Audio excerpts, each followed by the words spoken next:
Hey everyone, and welcome to 1.21 Gigawatts. I am Peter, that is Connor, and this is our weekly news show where we talk about the week's movie news. We also look at the week's trailers. At the end of the show, we talk about the movies we watched this week that weren't for review purposes, which right now, given how busy the TV schedule is probably going to be next to nothing, I imagine. It's pretty light. Yeah, I don't have anything. I got one. You got one. There you go. Look at that. We got one movie to talk about. But, you know, we got news and we got trailers, and that's typically what we do. We start with box office. We look at last weekend's box office, and we make maybe a guess or two for the following weekend. We're just getting into. So, at least at the time of recording, by the time this goes up early Sunday, I mean, it's already kind of through most of the weekend. But that's what we do. That's the plan. That's what the show is. So, without further ado, we'll get cracking into the box office. And we did make guesses for Avengers Infinity War's second weekend. I guessed 125 million. You guessed 165 million. Oh, I had fun with it. Which was notable at the time. Even at the time, I thought you were being crazy. I agreed, to be fair. And the actual total that it made in its second weekend, which is up there with some of the best recorded, was 114 million. So clearly I win that one. Yeah. But by quite a margin. Yeah, I agree. But yeah, that was down 55%, which given that it started at 250, 55% is actually really good. It is, yeah. So as much as it almost looks disappointing given Connor's astronomical guess. I did say at the time it was stupid, and I went, screw it. So that made 114.7 million. Its worldwide total at the time of recording is 1,291,000,000, and I think it only needs a very small amount, and it'll overtake the third highest worldwide total for a Marvel movie. It's only got another maybe 50 to 70 after that to get to second place, and then to beat the number one, which is the first Avengers. It only has to get up maybe another 100 after that, so it's probably going to do it. Like it's within range. In 2 weeks, right? It's within range that it'll be the number one worldwide by far. It might not quite take the domestic number one. Interesting. It may not quite do that, but worldwide it absolutely will. And who knows how far it'll go beyond that? Could it scrape to 2 billion? We'll find out. It's too early to tell at this point. It's too early to tell, but it's still doing pretty well. And we will make guesses at the end of the top 10 for its third weekend, along with one new release. No, actually, no, we won't, because there's no new releases that are worth guessing. Actually, screw that. Yeah, you got the wrong week. You did this just before I know. we started. I'm confusing because Deadpool 2 is coming out in the following week, and I'm thinking it's this weekend. It's not. Yeah, it's next week that it comes out, but for when we guess the box office weeks, we'll be doing that next week, because then we'll have the numbers. Yes. So Infinity War number one, obviously 114 million. Number two was Overboard with 14.7 million. Number three was A Quiet Place with 7.7 million. That was its fifth weekend. That's holding really well. That is doing really well. That is now at 261 million worldwide on a $17 million budget. No shit, we're getting sequels to that. No shit. So cheap, good but cheap. Yeah. So winning formula for horror movies. Winning formula. It's exactly what they love, isn't it? Yeah. Number four is I Feel Pretty with 5 million. Number five is Rampage with 4.6 million. Number six is Tully with 3.2 million. Number seven is Black Panther with 3.2 million. So that's still in the top. It's just funny to me that the last Marvel movie's still in the top 10. Yeah, it's just scraping this way. It's not really budged at all worldwide. I mean, it's went up a couple of million, I'm sure, but nothing not worth mentioning. Yeah. Still at the 1.3 billion or so mark. Number 8 is Truth or Dare with 1.8 million. Number 9 is Super Troopers 2 with 1.8 million as well. And then number 10 is Blockers with 1.7 million. Do you know what is interesting? With Black Panther holding where it is, we could get a week with 3 Marvel properties once Deadpool's out. Oh, Deadpool, okay. Not Marvel. No. No, you're right, yeah. Next week, Black Panther will probably still be in the top 10, and therefore Deadpool, that and Infinity War will all be there, yeah. Which is just kind of a window into the current landscape of Hollywood, which is superhero movies all the time. Yeah. It's just a shame that some of the other ones can't make any money because they're shite. That was a dig at DC, who we love. Yes, we are critical because we love DC. That is why we're critical. Yeah, that just makes sense because we're at the point now where you can't really go more than 2 months without a new one coming out. No, we had some delays this year, but I remember at the start of the year there was like I think we had some like 9 or 10 due this year at the Yeah, start. a couple have been pushed because the X-Men ones have been pushed. Yeah, So it's both just of those got it's pushed. not as frequent as it was, but it's still, Black Panther's still in theaters when Infinity War comes out. Infinity War's only a month before Deadpool. Then it's just like Yeah, 2 months till Ant-Man, and then there may be a bit more of a gap before you get to the next thing. But yeah. There was meant to be an animated Spider-Man one later in the year. I don't well, know if that's yeah, still that's still happening coming this year. December. Yeah, Is that December? and Aquaman's out in like November, December as well. So Yeah. So we got a those are couple the of late year ones. I think there's a bit of a gap between July and November Yeah, because we were supposed to have Dark Phoenix and around October. October, November Yeah. time as well. Yeah. So that's where the gap is. But that's just to show that I feel like on average you're looking at one every 2 months. Yeah. If you mapped it all out, I'm sure 2019 is going to feel like that. But hey, so that is the top 10, and we'll make some guesses for Infinity War's third weekend. I've got a number in mind, but I'll see what you're saying. What was it at? Sorry, I want to get the number. I only said it like 7 times. 114 million. 114. Do you know what? I'll be funny and go straight up from, last year I went 165, so this time I'll just go 65.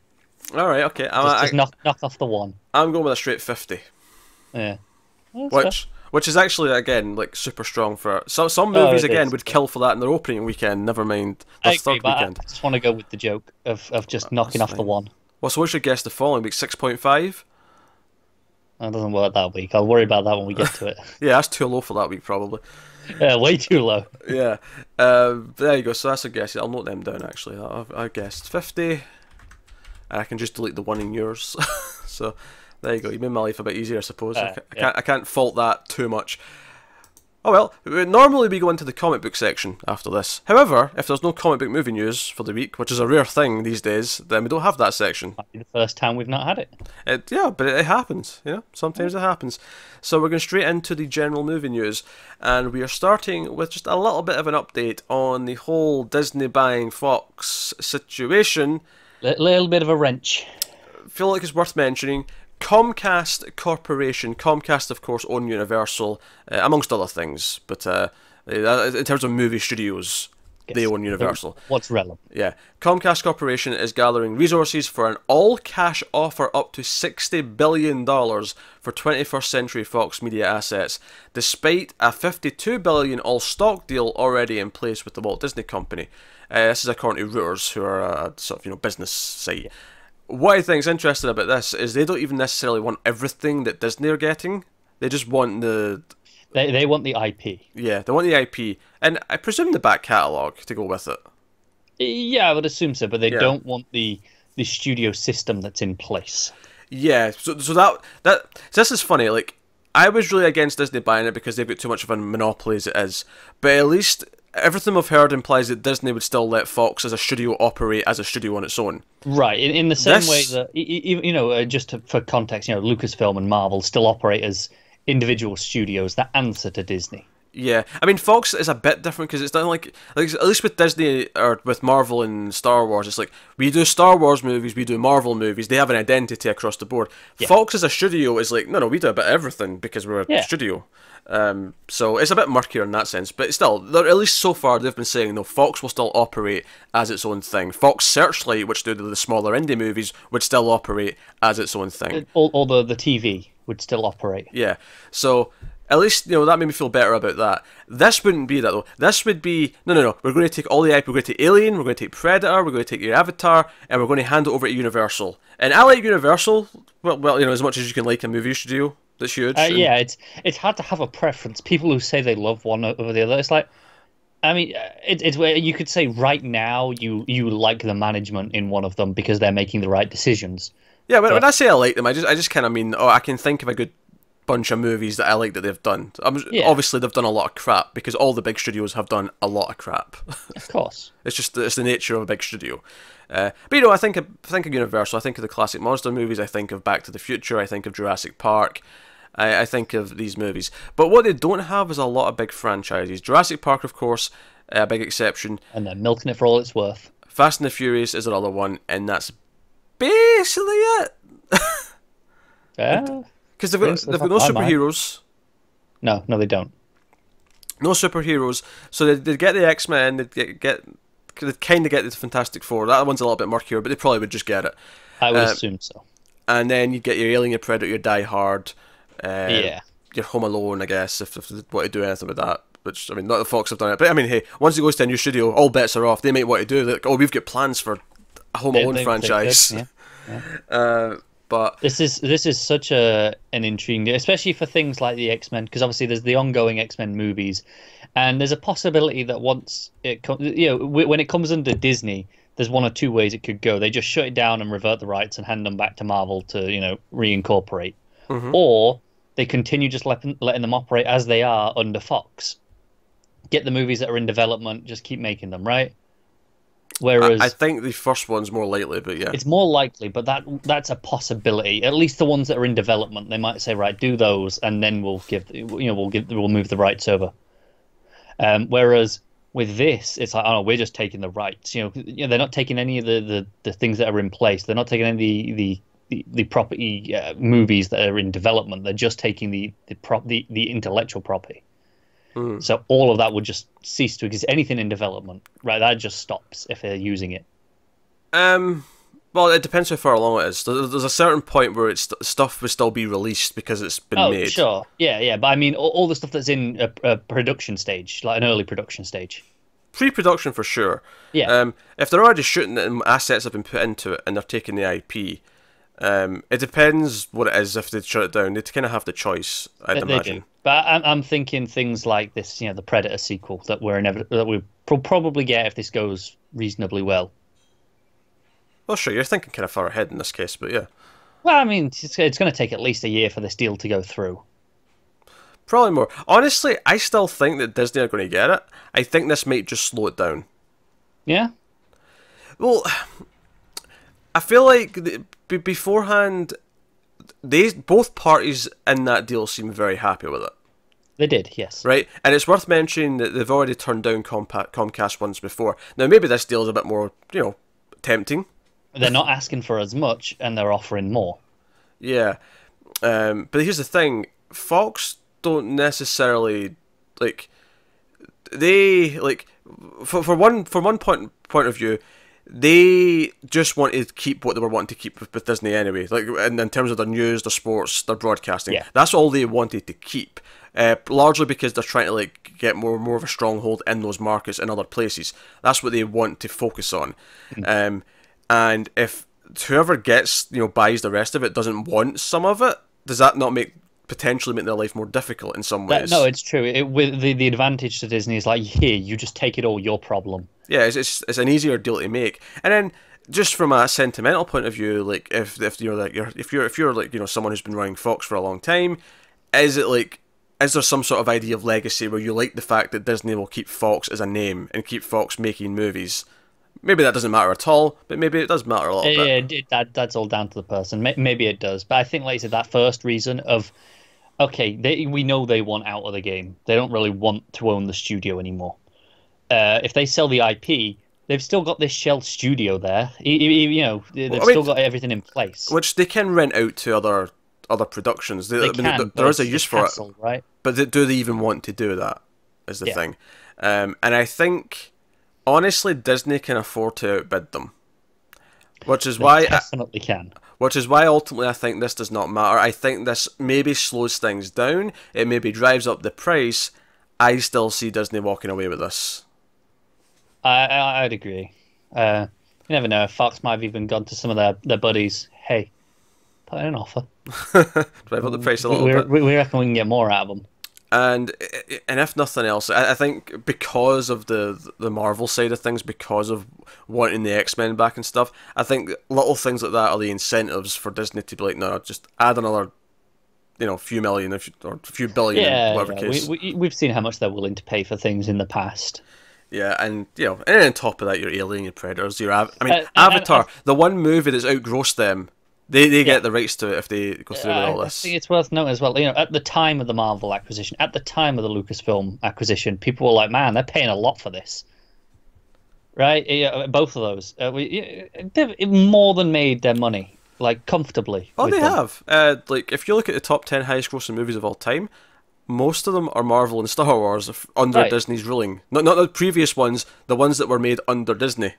Right, exactly. So they know how to turn a profit And off their that purchases. and that's just the box office. That's before home release. That's before merchandise, Merchandise, I know. which for Yeah, Disney and Star Wars is a pretty hefty amount. it is. Yeah. So, I still think Disney's going to take it, but I think this is worth mentioning because I feel like this will, it's worth. This is actually worth slightly less than what they offered before. What they offered before was 64 billion, but that was an all stock offer. This is 60 billion cash, which really makes me laugh because I imagine a guy with a suitcase. I actually did read they had to take out like a bunch of loans essentially to gather this amount, which they had to do like a couple of years ago for something else that they wanted as well. And they went through with it and got that then, I think. But so it's like, quick, gather the guys again. We need cash. Yeah, and given that they will only take the IP and the Fox as a movie studio will just kind of go away, I'm actually siding with wanting Disney to take it now, bizarrely, which I wasn't before. But Yeah, because you didn't want Disney to have an even bigger monopoly on the landscape of the industry. To quote the tagline from Alien vs Predator, which is relevant given the properties we've mentioned, whoever wins, we lose. Pretty much. But Disney's the lesser of two evils, given the context of what Comcast are going to do with it. Yeah, because we originally we were like, yeah, Universal, yes, take them, right? That was one of our original things. But I think that was either assuming Disney was taking just the IP and not everything that it entailed. Yeah, or that's this the was thing. an equivalent deal to Universal. It's not so much at the time I thought Universal were going to keep Fox operational. It's at the time I assumed Disney wasn't. So therefore, under that equality of both of them just taking the IP, I'd prefer Universal. But knowing Disney, or at least saying right now, they're going to keep Fox operating as a separate studio within them, I'd rather they get it. And I have no reason to disbelieve them on this one. No? Disney, they've got every reason to. Honestly, it's a well-oiled machine. They can go, hey, just run yourself. Essentially, do you know what I think will happen? I think the lighter stuff, like I mentioned, Home Alone. I don't know if Fox have Ice Age for maybe. I think that might gravitate over to Disney, and the Fox studio becomes the R-rated house for Disney. Quite possibly. Yeah. That's where you get your Alien, your Predator, and where you get any new R-rated material because that's the adult keeps it version. out of the Disney brand a little bit as well. You see that Fox logo? That's this is adult time. But you see the Marvel, you're getting superheroes, your Lucasfilm, you're getting your Star Wars. You see Disney, you're getting something that's suitable for the whole family, and that's your system. No, it's true, and because Disney like their brand to be that specifically. Yeah. And given that they have not put Disney logos at the start of either Star Wars or Marvel, it says to me, no, they understand having each brand feel like its own thing, even if they're the overlords controlling all of it. Right, and this is the thing, Fox as an entity is profitable. So they don't need to do much. They just go, right, you just keep doing you. You keep, they'll have certain things that they'll mandate here or there. We're saying, okay, you can take the R-rated stuff. Oh yeah, they'll take the X-Men. They'll like, all right, you just run yourselves as you were. Yeah, they'll take the X-Men, they'll maybe take some of the child-friendly properties, and then, that'd be my guess. They'll incorporate their animated studios, probably, and roll them in the same way they did with Pixar. Because that's the thing, if they do make I think there's been 4 Ice Age movies, if they make a 5th one, but it says Disney at the start, that only helps that movie. Yeah, absolutely. I mean, it just does, so... Yeah. Here we go. Anyway, let's move on to other things. So Sylvester Stallone is officially going to return for Rambo 5. Title is to be determined. That said, there was a rumoured title that the last time they were going to almost have a Rambo 5 that was called Rambo Last Blood, and I thought that was a fantastic title to wrap up this franchise. It's worth mentioning the dude's 71, but he's still going to do it, and it's not a passing of the torch. He's the one doing the killing. Yeah, fair enough. It's going to be him. The plot's kind of so-so. In the 5th episode of the franchise, when the daughter of one of his friends is kidnapped, Rambo, who has been working on a ranch, crosses the US-Mexican border and quickly finds himself up against the full might of one of Mexico's most violent cartels. It's pretty typical, but I mean, he's writing the script, and he did a good job with the 4th Rambo. I actually quite like that movie, and amazingly, it's been 10 years since that one. Which one was that? Because I can never remember what the namings. Rambo, just Rambo. That one, just Rambo. Okay. The titles are as follows. Yes. First Blood, Rambo, First Blood Part 2, Rambo 3, Rambo. Yeah, this is it. I know. I remember the titles in general. I just never know which is which because they make no goddamn sense. Yes. Technically, this coming up should be Rambo 4 First Blood Part 5. But, I mean, who's counting? Yeah. So, yeah, so Rambo 5 is a thing. And, I like the fourth one. I imagine they have to be into this thinking this is a send-off because he's 71. There's only so many times we could do this now. And that's okay. So, give me send-off. I like the fourth one. Obviously, I love First Blood. First Blood's the best one in the series, of course. But I'd maybe argue the fourth one's the best after that. Although some people will fight me on that and say First Blood Part 2, Rambo, the first Rambo. The second film. I'm good, as some of you may have known if you've watched our Predator review. Stallone falls in with Arnie in the category of action heroes that I just don't care to No, watch. here's the thing, though. First Blood doesn't go into that category. Yeah? First Blood's not a dumb action movie. First Blood's a serious, good film about PTSD. No, fair enough. And he's kind of the villain. It's not what you think it is. No, fair enough. Just the franchise as a whole, like him as as an action star. Nothing against him, but it's just not for The me. sequels, yeah, you probably won't be into them, but First Blood's a different thing. Yeah, fair enough. But yeah, so that's Rambo 5. Next up, we have an official announcement that the third Bill and Ted film is a go. It is called Bill and Ted Face the Music. And we've got the stars back, of course, Keanu Reeves and the other dude, because, what's his name? Alex Winter. There Yes, you go. the other dude. Because Well, what's he done in the last 30 years? is that how long it's been since the last one? Early 90s, so 25 maybe more accurate, but still. It's been a while. It's been a is the while. point, Yeah. I mean, this was before he was in Speed. Yeah. Which was like 5 years before The Matrix. It's when he was a floppy-haired young man. And The Matrix is 19 years old. So just to put it in context of how long this has been, this was a long time before John Wick. Yes. Which is not what I think of first when I think of Keanu Reeves, but obviously it's up there now in terms of his notable I works. still go to The Matrix, personally. Matrix and Speed are the first things I think of. Fair enough. Yeah, obviously been a bunch of stuff, but those are the first. Those are the standouts, right? In terms of his blockbuster career. Oh, you're not thinking of Constantine, are you? Tim might. So yeah, Bill and Ted Face the Music. Yes. So where is it? Currently in pre-production. Franchise creators Chris Matheson and Ed Solomon are coming back to work on it, and it's going to be directed by Dean Parasot, who directed Galaxy Quest. That's a good name to have. When we last picked up with the most audacious dudes, they wrote this with some style. In fact, the opening line before they even said anything was most excellent. Of course. But yeah, when we last picked up with the most audacious dudes, they were time-travelling teenagers trying to pass history class and win the battle of the bands. Once prophesied to save the universe with their rock and roll, according to the production, the new movie will see the two best friends as middle-aged men. Well, duh. Can you imagine though? They just pretended they were teenagers still. That may be funnier, actually, if they were It might. pretending they were 17. That actually They may be just funnier. had no idea. Yeah, but they'll be middle-aged men with family responsibilities who have yet to fulfill their destiny. They've written thousands of tunes, but they have yet to write a good one, much less the greatest song ever. With the fabric of time and space tearing around them, a visitor from the future warns the duo that their music can save life as we know it.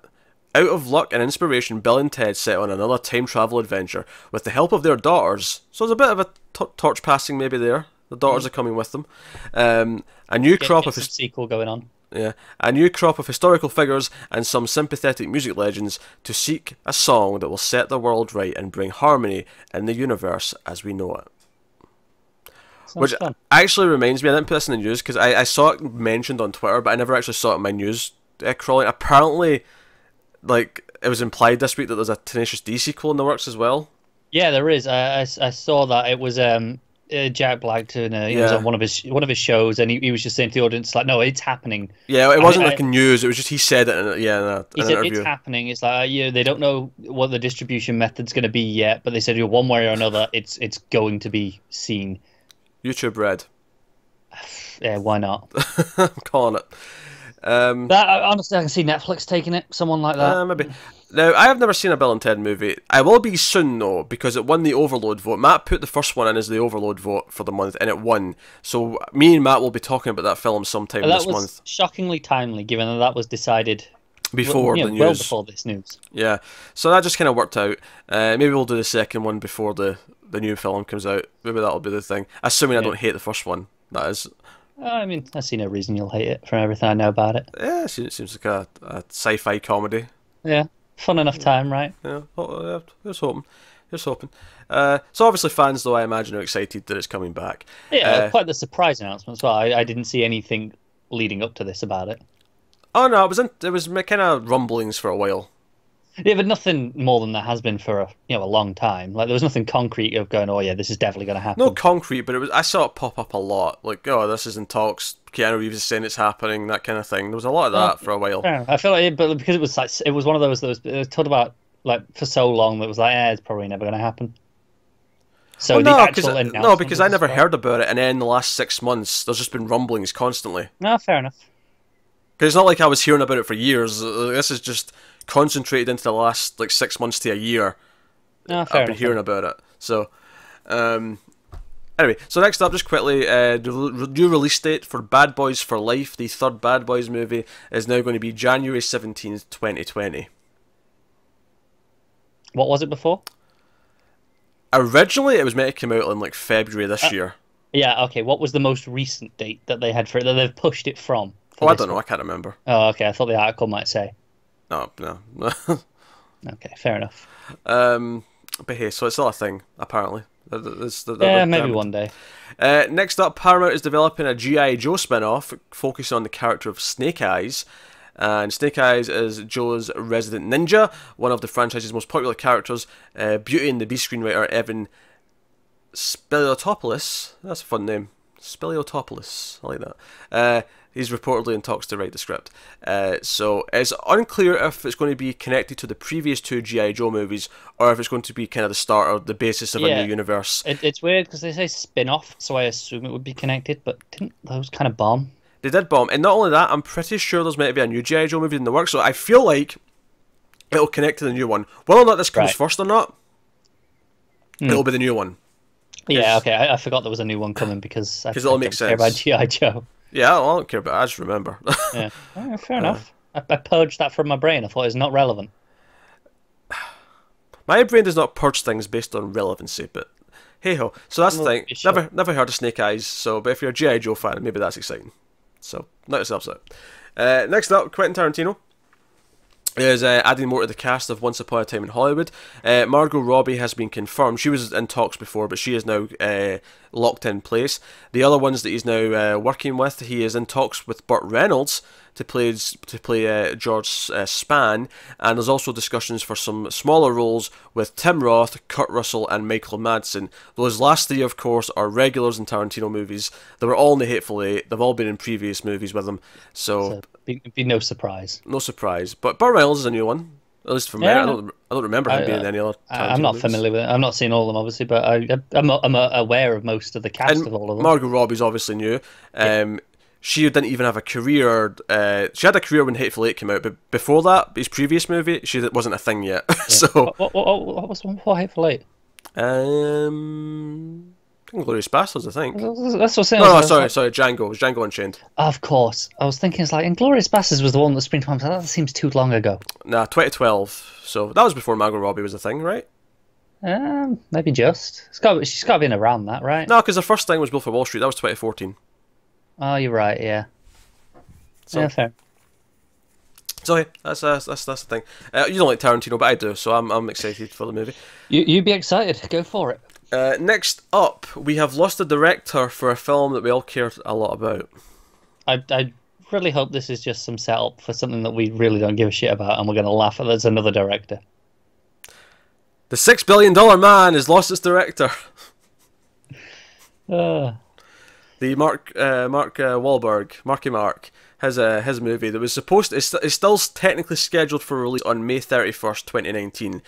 But if they can't fill that director seat soon, it was meant to go into production in 2 months for the timeline here. It still could then, depending if they just Yeah, slap a director in the chair. Argentinian filmmaker Damien Cifron has left the project. Creative differences were cited, but they also reported that apparently there was part of the reason was due to language barrier issues.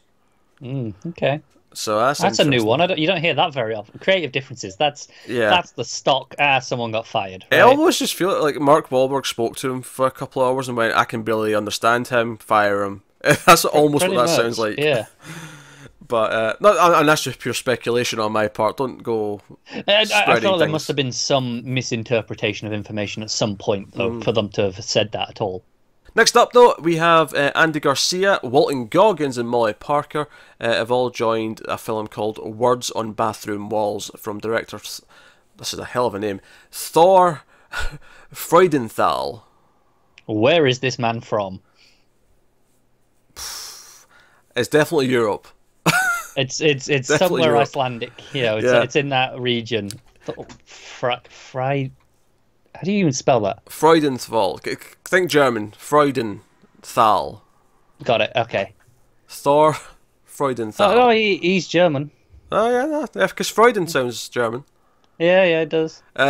So based on Julia Walton's debut novel, the story follows the character of Adam, played by Charlie Plummer, so he's also in the cast, as he tries to navigate high school life while living with paranoid schizophrenia and battling wild hallucinations. Luckily, an experimental drug promises to help his illness from his peers, and most importantly from Maya, the girl of his dreams. So that's the thing. Garcia is playing Father Patrick, the kind and unexpectedly witty priest at the private high school Adam attends.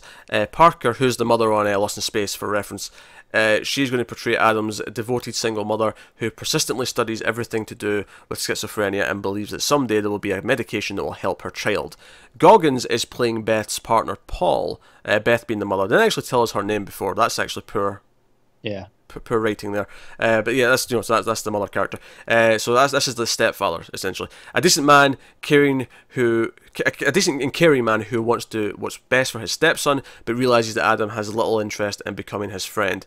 Walton Goggins as a decent, caring man. That doesn't sound right, does it? What is this man? He is typecast as the sleaze dirtbag. That's his thing. Yeah. So I was looking up Thor, and I clicked on it and see what he's done before. Well, yeah, while I had his name there, and so it starts off kind of shy. He did one of the Percy Jackson sequel. Okay. But then he's done a bunch of stuff in the Arrowverse. He's done an episode of Flash, an episode of Supergirl, a few episodes of Arrow, some reasonably notable ones. He did an episode of Legends of Tomorrow. Then more recently, he did a couple of episodes of The Tick. And he's done a few episodes of The Expanse. There you go, Thor. So, a lot of things that we kind of like there. Thor's done some work. There you go. Yeah. So we'll move on. Nicolas Cage has been set to star in Prisoners of the Ghostland, a post-apocalyptic action thriller that will mark the English language debut of Japanese director Sion Sono. Ghostland stars on notorious criminal Hiro. His name is Hiro. Just to make that clear.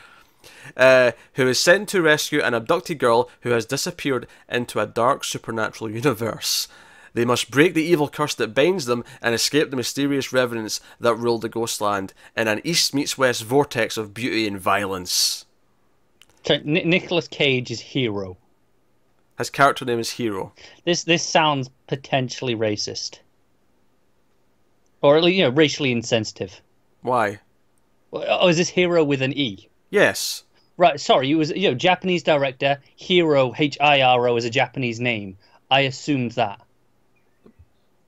Just because this is his debut, why do you assume it's set in remotely?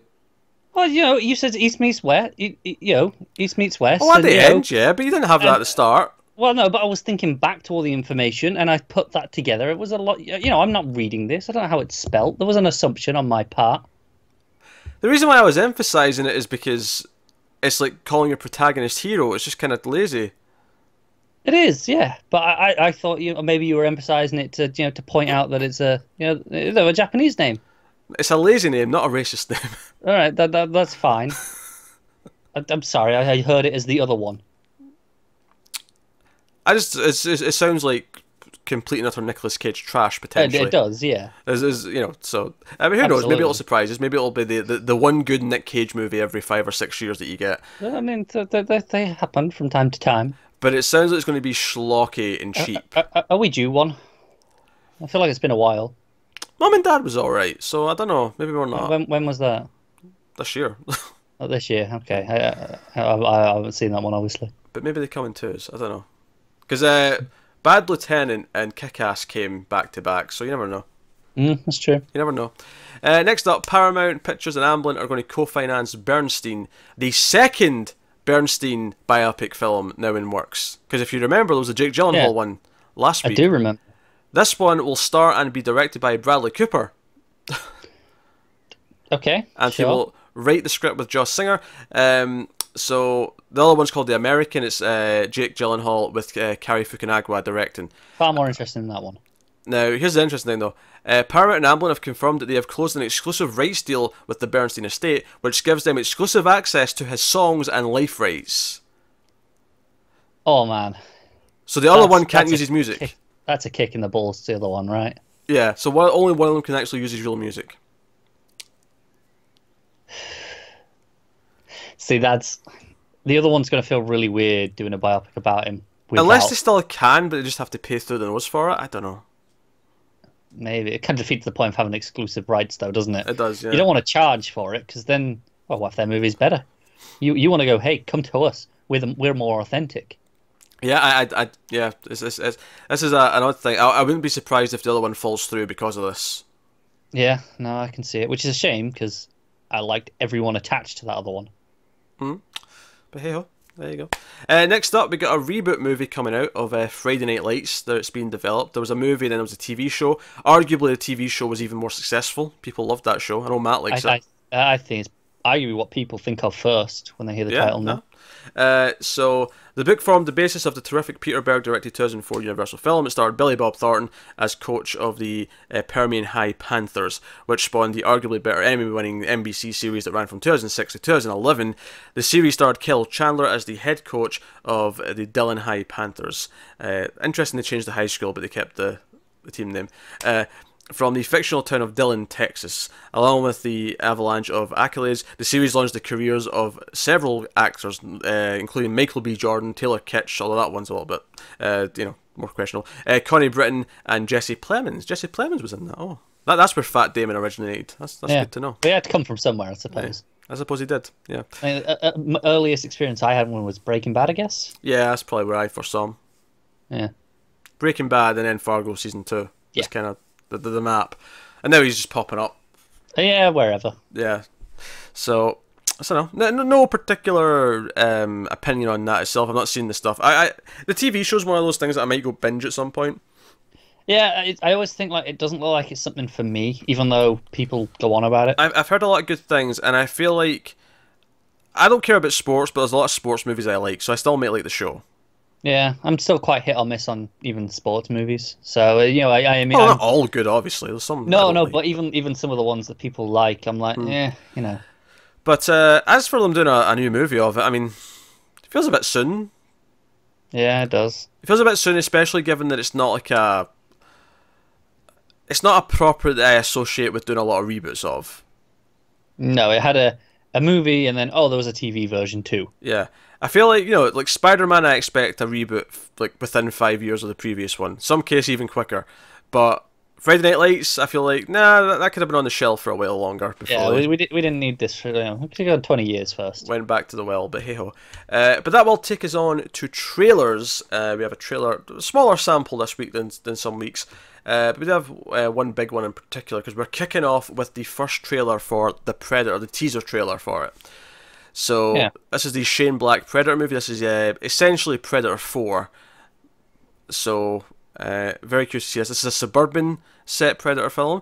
You got... God, the names are blanking now. You got the kid from Room. He's in there. Jacob Tremblay. There you go. You got Olivia Munn in there.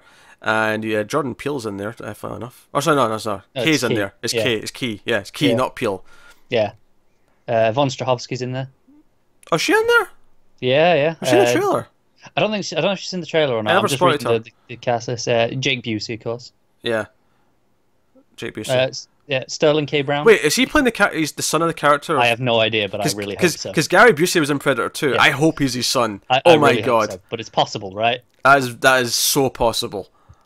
Oh, I mean, why wouldn't you, right? If you got it there, you go, well, yeah, of course we're going to do that. Yeah, no, that makes a lot of sense. So the trailer has Tremblay's character. He's playing with he's found like a toy or something like that's from the ship. He's found like an alien artifact. Yeah. And he's playing it with as a toy, and it actually activates the Predator ship that's orbiting Earth. And it's following the actions that he does. So he's swooping it, and the ship swoops. And it crashes, and then there's a lot of stuff where a team of like Marines or whatever are sent in to investigate, and there seems to be a bit of a debriefing afterwards where they're trying to find out what they saw. Sterling K. Brown's there; he's in the movie as well, and the Predators attacking, and it seems to be that there's a bit more to mythology just from this trailer where they're saying that the Predators kind of like advancing their own tech by studying the hybridizing. They're taking every time they go to another planet, they enhance themselves essentially with the best of that planet. Yeah, right? Which is maybe why it is worth them coming back every couple of decades, because enhancements. Yeah, technology advances every once in a while. Oh, yeah, exactly. So, yeah, that stands to reason. The trailer itself, I don't think the trailer's particularly great. It's just... I think it's kind of bland as a trailer. Yeah, it's just an okay trailer, but it doesn't actually affect any of my anticipation for the movie, because it's one of these things where I'm excited for the movie because I like who's making it, and I like the franchise. I like Predator as a character, as a concept. Yeah. But because Shane Black's doing it, that's why I'm excited for it. It reminds me a lot of the first Avengers trailer, because obviously I was excited because Joss Whedon was doing that, who by the way created the hit television show Buffy the Vampire Slayer. But because he was doing the trailer, I was excited for that movie. But if you go back and watch the first trailer for Avengers, it's really bland. Yeah. There's some cars flipping, and it's just there's a rock song playing. It's not that great a trailer. It wasn't until later that the marketing got a bit better, mainly because the effects for all the good stuff weren't done yet. So no, it's true. And sometimes you'll get a fantastic trailer and then a mediocre film. Hell, sometimes you'll get a lot of mediocre trailers and then you'll get Jurassic World, which in my opinion is a pretty decent movie. So Yeah, no, I like it too. Extreme example I always give is Man of Steel has some phenomenal trailers. It does, yeah. Like those trailers are just better than the movie. Just that is a fact. Yep. So it's not. It's a standard trailer. It's not bad necessarily. It's just not that good either. It just kind of, here's a few characters, here's some action. Yeah, cut together nice and quick. I feel like you see the Predator in this, but there's no big money shot where they first show him. There's not. He just kind of shows up in some shots. How much felt not? We were always taught, it's suburban, right? Yeah. And there's bits of that in this trailer, but most of it's kind of out in the woods. It feels like it's out in the outskirts. It's not really in the town. I assume that's from the early side of the film where they go and search for him first. No, I agree. I'm assuming that's kind of the Act 1 stuff. But it feels there is at least one bit that looks like there's at least one bit that looks like where the Predator's in a subway or something like that, which I assume is in the town. So yeah, there are glimpses of it here or there, but just the bulk of it is in the woods, and which again I assume is the start after it's crashed. Yeah. But it feels weird to tell me that as your first trailer, you want to show me, okay, what separates this? Oh, it's suburban. Show me that stuff. Yeah, it doesn't really do that. It just kind of sells you on, the kid's kind of the centre of it all, and there's a predator. There's characters hunting them, and they're being hunted back in return because they can't handle it. Yeah. But hey, it's I'm still excited for the movie. The trailer itself is just kind of a standard, typical first trailer. So hey ho. Yeah, I hope the movie's pretty good, but this is not the best trailer. But whatever. Next up, we had a trailer for Searching, which is a John Cho film, which in the style of Unfriended is told entirely through the screen of a laptop, a MacBook. Yeah. Complete with the MacBook load-up sound. Yep. So the trailer starts. I was like, it's going to be one of these. Yeah. And if I recall correctly, if they don't start the movie with that noise, then what's the point? Well, if I recall correctly, Unfriended did start with that noise. Did it? I think it did. It's been a while. It's been a while, but I think it did. So Yeah, his daughter goes missing, and it's basically about him trying to look through her social accounts, trying to find her friends. And it seems that the trailer seems to imply that she doesn't actually have any friends. She was a bit of a weird person, and her whole like not showing up for class and going missing is very suspicious. And it's about him discovering that he doesn't really know his daughter and doesn't know where she is. I'll give it this. It's a completely different concept from Unfriended, so I'll give it some props for not just being the same thing. Yeah. Whether or not it's going to be any good or not, though, I have no idea. I think, do you know what the thing is? It's got the computer screen thing is its gimmick, whereas the actual mystery of the missing girl and I didn't really know her after all. I'm like, okay, all the actual stuff it's talking about, all the mystery, kind of feels pretty standard. It does. I kind of get why why they've chosen this concept to do in this style though, because it seems like he's going to be going through all of our records on our computer, looking up and everything all online. The search. It makes sense, but I'm not sure it's that interesting. Yeah, that's fair. Like, this is the sort of thing, I don't expect this to be good. If you asked me to put my money on something, I'd say this is probably going to be mediocre. But I could also, I see there's a slim chance of this being like a dark horse where it comes out and surprises everyone. I guess I'm saying that because Unfriended did that, because I thought that was going to suck, and it ended up being pretty good. Pretty good, yeah. And I think Cho's a pretty underrated actor. I think he can carry a movie on his own, which he's going to have to clearly on this because he's just doing most of it. Yeah. So, you don't know. It could be interesting, but it's definitely less of a horror movie and more of like an investigative thriller on a laptop. Yeah, I think that's the thing. Whereas Unfriended baked its gimmick into the whole premise, right? It was there's something on the internet, right? There's something in the chat, and it's like it affected the computer itself. It was like it knew what was going on. It knew what they were typing. Whereas this is just it's a thriller, it's a mystery, but we happen to be on a computer screen. It feels like less deserving of the gimmick. That's fair. That's fair. That'll take us on to a trailer called American Animals, and it's a heist film with teenagers who decide they're going to steal some very, very expensive books from the library, and naturally the security here isn't maybe as good as what you maybe get. It's one old woman librarian. Yes, and they also it seems to involve them all dressing up as old men by the end of the trailer as part of their heist, and I noticed Trevor from Travelers in there at one point, so that was nice to see. I'm not. I mean, it looks okay. Like, I feel like I'm worried from the trailer that the characters are going to be annoying. That was my main concern. I felt that too. Is that a lot of the trailer was like them trying to convince each other that they need to do this, and that was a lot of like comedy. Yeah, they're like, this book's like 12 million. It's like, and it's it's going to be really easy to steal. I'm like, okay. But what is that a good enough reason to steal it? Just because you can? Because you still have to sell it again to make your money. Right, exactly. And it's going to be stolen, so that's going to and it's like they say it's the oldest book on record. It's one of a kind. It's like, well, there's not going to be many people who can sell that, even if it's worth 12 million. That's at an auction that through the proper channels. Yeah. I don't buy that these kids have the black market connections to sell an item like this. Absolutely not. So I don't know. I'm more, like I see potential. There's some moments that work for me, but there was also a lot of moments where I was like, okay, I don't know. These might be annoying characters, but in context of the scenes they're in, rather than being cut up really quickly like this, they might play better. Yeah, maybe. I'm not sure I need a heist movie with kids dressing up as old men.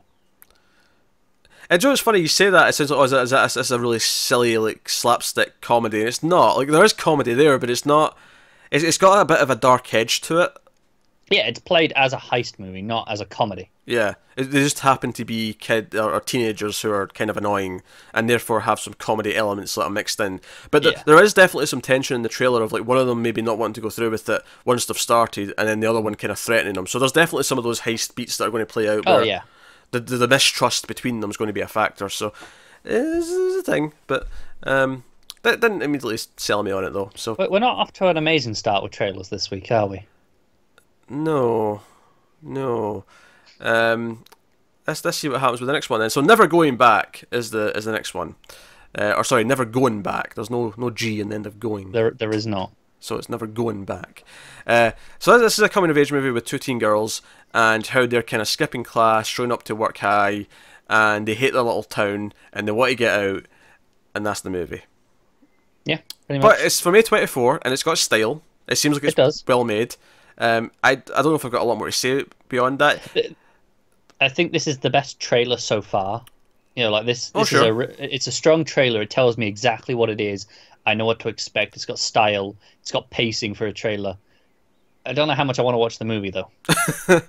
I will say the performances from the two leads seems good. They do, yes. Yeah, they seem like they're putting in solid performances. Like I say, it's you know, we get so many coming of age movies now, and I feel like, okay, like even just going back to Lady Bird, she hates a small town. She wants to go to the city. Like, yeah, that was what, 6 months ago. Yeah, it's one of those tropes that we get from these movies that we keep getting.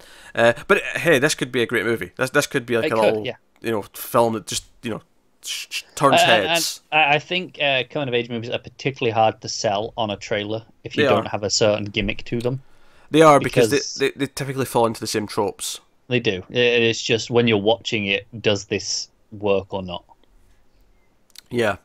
Next up, we got a trailer for a film called Nancy, which is a film about a child was kidnapped years ago, and like 20 years later, there's like a piece about it on a talk show, and they're saying, oh, this girl was kidnapped 25 years ago, whatever it was, and they say, we've done a mock-up, like someone's done a mock-up of what she would look like now, and this woman Nancy watching this says, hey, that looks like me, and she goes and prints out the mock-up and looks in the mirror next to it, and she's like, shit, and she calls the couple and sets up a meeting saying, hey, I might be your daughter. Obviously it questions her, and the mother who kidnapped her, or at least received her after the kidnapping, is Ann Dowd, so that's some cred, because she's really good. But so then the movie becomes like, okay, so we'll sort of bond and connect, and we'll have like a DNA test done to confirm whether or not it is you. I do think the trailer goes too far, though, because by the end of the trailer, it's clearly implying that she's lying and that she's sort of manipulating them. Because you think the trailer goes too far? You clearly didn't read the description. Oh, God. Does it just flat out tell you? The description. Craving connection with others, Nancy creates elaborate identities and hoaxes under pseudonyms on the internet. When she meets a couple whose daughter went missing 30 years ago, fact and fiction begin to blur in Nancy's mind, and she becomes increasingly convinced these strangers are real parents. But the fact that she creates all these to begin with, it feels like a delusion. Well, actually, doesn't it? That description plays better for me. Do you think? Well, yeah, because that description plays it as this is something she does, but then the possibility that this might be real, and that becomes conflicting. The trailer doesn't play it that way. The trailer plays it as, no, she probably is, but then as the trailer goes on, they start to get suspicious that she's lying. No, it's true. Yeah. So that description works better for me, because at least in the context compared to the trailer, because that description says to me, oh no, I can see where the drama is from that. It's more of a psychological thing where she's starting to be conflicted about it. I think that's a relatively interesting movie. It's like, you know, it's the, okay, it's not if she is or not, it's why does she believe that she is? Yeah. Right? Why is she so desperate for that? I didn't get any of that from the trailer, though. No, and I still think there is a bit of is she or isn't she, because that can still be a moment at the end, like could, is she the real kid or not? It could, but I feel like that's less about what the movie's about. If you ask me to put money on it now, I'll tell you it ends with them deciding not to find out definitively one way or the other. Unless they're mad she's lied to them. Maybe, yeah. So I don't know. But I mean, there's interesting ideas in there. The trailer does murky it up, though. I thought it went too far, and now that I've read the description, or heard the description... You think the trailer doesn't go far enough to establish what it is? Well, not far enough. I think it's just misdirecting. Like, I feel like, for what the trailer sets up, it goes too far, but I think it missells what that description is telling me. I think you need the part at the start where she does this. She creates her identity. That should be the setup. Yeah. And then you do the... Like, or maybe she is. And it's like, oh, maybe this is my real identity. Right. When I say it didn't go far enough, I mean by not having that extra part. It's like, well, it's not going far enough to tell me what the movie is. Well, this is the thing, though. I wouldn't want to go as far, though, if it did it the right way around. That's fair. Because my problem with the trailer is that it feels like it gives too much of the ending away. But now that I know what it's actually about, I'd say, no, you start with the other side of it, and you tease that maybe she starts to think it might be really her parents. Yeah, no, I'm with you. This plays it So completely differently, doesn't it? yeah, that's weird. That's the first time I think we've just read the description and went, no, this should be the opposite way around. Like the trailer's doing it wrong. Yeah. But hey, next up we've got a sci-fi movie starring Katie Sackhoff. It's called 2036: Origin Unknown, and that's just funny to me that we're doing 2036 movies now, and that's only, we'll be alive then, most likely. I should bloody hope so. I'll be in my 40s. It's fine. It's like, yeah, we're less than 20 years away. Exactly. I'll be in my 40s. Yeah. So will you, for the record. Yeah, I will. Just make that clear. I know. I didn't want to acknowledge it. Not that much of a gap between us, just for the record. Enough of a gap. It's not that much of a gap. So we're both filthy millennials. Just accept it. So yeah. So this is a movie which also I thought had a murky trailer because it starts with this thing where there's like a ship crashing on Mars. So we're a little bit far in the future. We've got a space station, but we start in this ship crashing on Mars, and the movie started to set it up for me like, oh no, okay, so something's went wrong on Mars with this ship, and there's going to be maybe a rescue mission, or the people who have crashed are going to find something on Mars. And then like we go to Katie Sackhoff in the space station, and it's like, oh, there's been an error with one of our bits of equipment. So okay, maybe there wasn't people on that, right? Yeah. Okay, but something to do with why this thing crashed is what's going on. And then the movie completely switched to, no, the AI on the space station is now in charge and is taking over, and it's like a person versus AI movie. She seems to be on her own. Pretty much. The AI basically went HAL. But the problem I have with this is that at no point in the rest of the trailer does it in any way make the first bit of it feel relevant. It doesn't. No, it may be, I assume it does in the movie, obviously, but in the trailer, I have no idea what it's got to do with the thing in Mars at the start. Yeah, I'm just reading the description, see if it gives me a bit more here. It mentions here that the investigation uncovers a mysterious object under the surface of Mars that could change the future of our planet as we know it.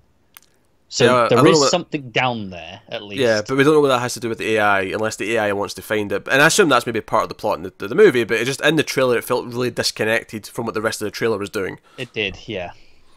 But strange trailer.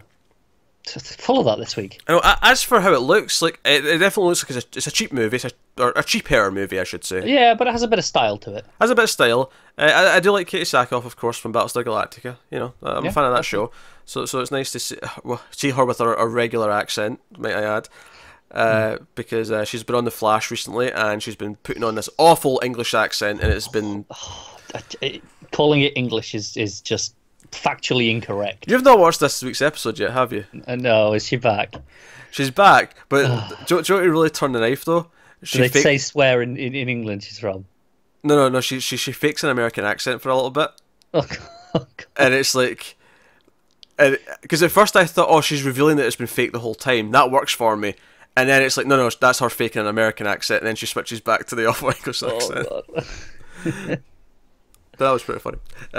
So you can look forward to that. But yeah, it looks kind of cheap. And the ideas are, of course, very well played. We've seen, you mentioned HAL from 2001. We've seen this before. Yeah. I'm always down for more of this kind of stuff, though. The movie just kind of felt a little bit uninspired to me. There wasn't enough kind of to grab me and say, hey, this is definitely something. This is a version of this story you want to check out. Yeah, it might be fun because we're suckers for this sort of stuff, even when we have seen it before, right? Mm-hmm. But that doesn't necessarily mean it'll be a great movie. But who knows? Again, maybe it'll surprise us. Maybe it'll end up being a little gem. It's just a bad trailer. It's always possible. Speaking of bad trailers, we have got an Australian alien invasion movie.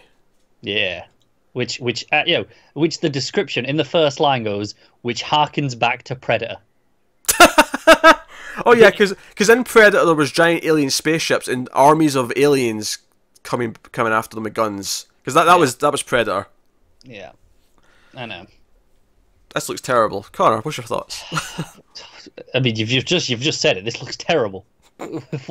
Why have you even put this in this other than for us to go, this is atrocious? A couple of random characters from a small Australian town band together to take on the alien hordes, and it's literally it's like ships from like. Do you know what's really funny? What is in the description in the film? And quotes here: a small group of town residents band together after surviving a devastating ground invasion.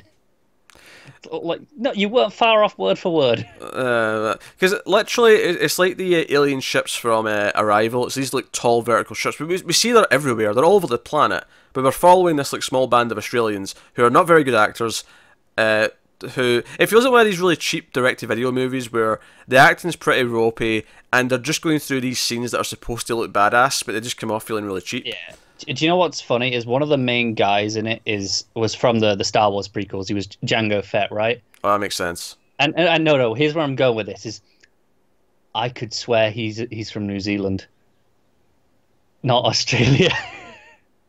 The movie's Australian, though. The movie's Australian. Yeah. But I think it's funny that I'm like, I could have sworn he was from New Zealand. And you're like, because we have an ongoing joke where we're like, which is which? Sure. And now I'm questioning that. Is he from Australia? And I just thought he was from New Zealand, or is he just? Because I don't feel like he's changed his accent at all. Like it's just the same. I don't know anymore. I don't know. He's in a Star Wars prequel. He's a lost cause. Hey, come on! Not everyone in those movies are lost causes. The people who I didn't already know beforehand are lost causes. Yeah, your Samuel L. Jacksons, your Liam Neesons, yeah, they're fine. Natalie Ewan Portman, McGregor she's too, fine. To be fair, What's that? Ewan McGregor. Again, yeah, but I knew him before that. Yeah, no. I'm just trying to think if there's anyone else that I didn't know Hayden Christensen. And look at him. He's going to be in a movie with McQueen Chanel called Little Italy, and it looks atrocious. Like whoever did that photo or the poster in Photoshop, like fire them. 30 seconds it took them to do that poster. Yeah. 30 seconds. To be honest, though, let's be honest. 30 seconds is probably all that film's worth for a Photoshop track. And Queen Chanel's Emma Roberts, for the record, in case you don't get my Scream Queens reference. But she deserves better than that. She deserves a proper film. She does. Or at least a step up from that, if nothing else. And our final trailer this week. If you thought Occupation was bad, oh yeah, more shite. welcome to The China Salesman, a film starring Mike Tyson and Steven Seagal, who in this trailer, no less than 3 times does he have a shot of him just taking a drink out of his cup. Yeah, and do you know what? This trailer is so, even telling you what that is there, it's so forgettable that 5 minutes after I watched these trailers and Pete went through them to check it, we knew which one was which, I remember them all. He goes, oh, it's that one with Mike Tyson. I went, I don't know if I watched that or not. I had to go back and check. I was like, oh no, I did watch this. All I remember, other than some really dodgy effects and some dodgy action, was repeated shots of every time it cut to Steven Seagal, he was taking a drink for some reason. The shots of the action where they were fighting each other were really close-ups because Steven Seagal likes to use body doubles for everything except close-ups. So it's all close-up shots. And there was a tank come through a wall at one point, and it looked cheap as shit. That is the extent of my memory of this because there was very little plot. I feel like Mike Tyson punches towards the camera an insane amount. Yes. Yes. When you choreograph these things, you punch. They can punch in any direction, but it always seems he's coming at the camera to punch every time, and I'm like, because in case you didn't know, Mike Tyson was a boxer. Just in case the movie doesn't make that clear. Right, exactly. Yeah. I will say I do like that the YouTube, it gives you the thumbnail. Is Seagal with just having the drink. Seriously, like it cut back to him because the first time it's like fine, okay, it's an establishing shot. Here's Steven Seagal in your movie. He's having a drink of some booze, but it did this almost the exact same shot 3 times. It did, yeah. It's really weird. It's bizarre. Anyway, so that's the last trailer. We'll pick our favourite trailer of the week. No standouts, I don't think. Yeah, it's kind of hard. I think oddly by default, Predator wins for me just because I care about that movie, but not because it's necessarily the best trailer. I'll probably go with Never Going Back, even though I agree I'm more interested in Predator as a movie, but I think that was the most consistent trailer. I know what I'm getting with that movie. I know what it's selling me. It's an odd week for trailers. Maybe we'll get some biggies next week. But that will take us on back to the regular news. So next up, Jessica Chastain has assembled an all-lady assassin film, a spy film called 355. Do you know what? I like spy movies, but when you told me it was an all-lady assassin movie, I was way more excited. Yeah, it does sound better. No, it's an all-female spy movie called 355. and Simon Kinberg is on board to write and direct it. There's no script yet, but this was one that was going about Cannes, and it's been sold off as a package, and it's doing a whole thing. Apparently, the name it's inspired by the code name for the real life female spy in the American Revolutionary War. I mean, it's a present day spy movie, but that's just what they're inspired naming wise. Good enough reason as any. That's good enough, yeah. Because you hear 355, and you're like, oh, what does that mean? Why 355? So, yeah, because again, I think typically here you're talking spies. You hear 3 digits, you go 007, right? Oh, sure, yeah. So I'm like, okay, is it supposed to be some variation upon that I'm not getting? So I'm glad that this was. I like titles where you have to either know what it means or you find out during the movie what it means. When it's just descriptive, I find it's kind of uninspired. That's fair. Or something like, I will always love a title like A Nightmare on Elm Street rather than just calling it Freddy Krueger, which I feel like had it been made now for the first time, it would just be called Freddy Krueger. Yeah, it definitely would. Anyway, so 355 is drawing comparisons to Mission Impossible and Charlie's Angels, and like those properties, the film is designed to kick off a franchise in the event it becomes a commercial success. Jessica Chastain will be joined with an international lineup of cast. The whole idea is that each spy, I keep almost saying assassin, each spy comes from a different country, essentially. So I like this. Yeah, joining her is Lupita Nyong'o, Penelope Cruz, Bing Bing Fan, and Marion Cotillard. So you've got you got a lot of places there, basically. Yes, you don't want to guess all of them because you don't know. I don't want to guess. I don't know the exact countries they're all going to be playing from. But I mean, you've got Asia, you've got South America, you've got Africa, you've got Europe. You've got all the continents, basically, all the proper continents. No offense to the Arctics in Australia. Yeah, you don't exist. No offense. Just what? Add an Australian character. Get Margot Robbie on the phone. I'm sure she'll get an be Australian in. This sounds like her sort of movie. Yeah, it does sound like her. But honestly, though, they released a photo of the cast. Like they took a photo together at Canada, the 5 of them lined up, and it was like, you know what? This looks like an all-star cast. Like, you know what? They've got. No, this is the thing. I was marginally disappointed because you told me it was assassins and then it was spies. So I went down a notch, don't get me wrong. We're going to be reviewing this movie in 2 years' time, and we're going to start it going, I'm disappointed because the first time I heard about it, I thought it was an assassin movie. Well, it's fine. I'm over it, or I will be by then. I'm maybe not just now because I want this to be assassins. But I like spy movies in general. I have fun with them. I like this concept. I like this cast. I'm down for it. Yeah, no, it sounds fun. I'm not like a super spy guy, but what they're comparing it to is a bit more viewing, because this is more action spy, Spy, yeah, as opposed to Tinker Tailor Fall Asleep spy movie. So proper spy, a boring spy movie, yes. Very good spy. If I'm picking my favourite spy movie, it's probably Charade. I was not expecting that one. That's a great movie. I don't know. I just didn't see it coming. Oh man, Cary Grant, it's great. It's just a fun, light movie. It's great. Mine's definitely a Bond movie. That or my next up would probably be Mission Impossible 4, Ghost Protocol. No, fair enough. That's the Brad Bird one. That's really good. Mine might be Casino Royale. I really love that movie. I'm not a Bond guy. Yeah, but I grew up watching the Bond movies, and then Casino Royale just came in and was like, damn, that's a Bond movie. No, of the ones I saw that in Skyfall. I prefer Skyfall mainly because it stopped being a spy movie halfway through and turned into a siege movie, and it got more interesting. I mean, Skyfall's alright. I like Skyfall, but I mean, I specifically like the parts of that I like because it's less of a Bond movie. So my opinion on that's kind of weird.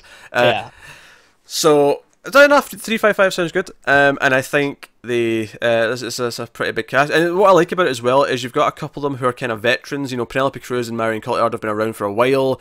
Lupita Nyong'o's pretty new, and then Chastain's kind of like in between, where she's been around for a little bit, but she's not as well established. But she's not a big timer. Yeah. I mean, she's only been maybe known for maybe 10 years or so, as opposed to Penelope Cruz and Marion Cotillard go back way before that. Definitely. So that's my polite way of saying they're old, but they're not old. Yes, they're older. Yes, because Penelope Cruz, she's been in a movie since the 90s. Like, she's been. Yeah, she's been around. Yeah, and I'm not as familiar with Bing Bing Fan. I know she was Blink in Days of Future Past. That's that's the mainstream movie I know her from. But I think she's been in a bunch of Chinese movies before. So makes sense. But no, so it's interesting. It's a good cast. I'm way more excited about this and obviously Ocean's 8's about to come out, but I'm way more interested in this than the Ocean's 8 movie. I think they're very comparable in the sense that, okay, they're all these, okay, it's this all-female version of something you've seen before, right? And, heist and spy movies, Yeah, not a million miles apart. I prefer this, though, because it's not just taking a name, no, it's making its own thing. Oh, no, I agree. And I think I might prefer the cast of this to Ocean's 8 so far. No, I agree. I think Chastain and Lupita Nyong'o on their own are like, okay, those two are selling me on this, and then the others seem good. Well, not to knock the Ocean's 8 cast. They're all They're good. They're good, but it's a lot of really mainstream. Like, Sandra Bullock and she's the mainstream, actress who's solid, but not necessarily someone who excites me as a. Yeah. Whereas this, it's like I'm immediately more into this for sure. So moving on, Gary Oldman has joined Maze Runner star Dylan O'Brien to star. Oh, sorry, O'Brien. It's Dara O'Brien spelling. I should spot that, which is weird enough. Even other Irish people look at him and go, O'Brien. What the hell's O'Brien? But yeah, so Dylan O'Brien. So the Bayou is where an aging and colourfully immoral mob hitman named Tiki Bardot, played by Oldman, hides his victims. That's the end of the sentence. Oh, okay. Sorry, I thought. I know. I was like, shit. That was the wrong influx. So Tiki is mentoring a dangerous young Cheeto. I won't say that's Cheeto. Ceto. Cheeto. Sure. I think that's Cheeto. And who lost his kid sister to a crime underworld and now expresses himself on his blues harmonica. They work for a crime boss named Emmeline, who operates outside of the French Quarter Gentlemen's Club, along with her right hand Stella the Madame. Cheeto is fast rising until he secretly spares a 16-year-old runaway named Billy, played by Joey King from the first Conjuring movie, Wish Upon. She's kind of like she was an actress who's kind of like playing the younger roles, and now she's kind of a teenager now, so she's playing teenage roles. I know who she is basically why I'm describing the Conjuring. That's how it works. Yeah. Aging. Yeah, as if all actors start as kids. No, I'm just saying, she was playing the younger roles, but now she's a bit older, so teenage roles. The point I'm making is that most people will see her first in The Conjuring, where she's like 12. Sure. Right? That's the point I'm making. But yeah, so he's supposed to kill her and he doesn't. The girl follows Cheeto and asks for help because she has nobody else. They develop a brother-sister type relationship that ultimately sets Cheeto on a violent collision course with his bosses. So it's a pretty typical kind of action thriller that I can see coming from this. Yeah. Sounds like I can see Oldman having some fun with that role. Yeah, Oldman's good. I've liked Joey King and what she's been in. She was in the awful Wish Upon, but she was okay in it. Like, she wasn't the reason why it was bad. You're not holding her responsible. No.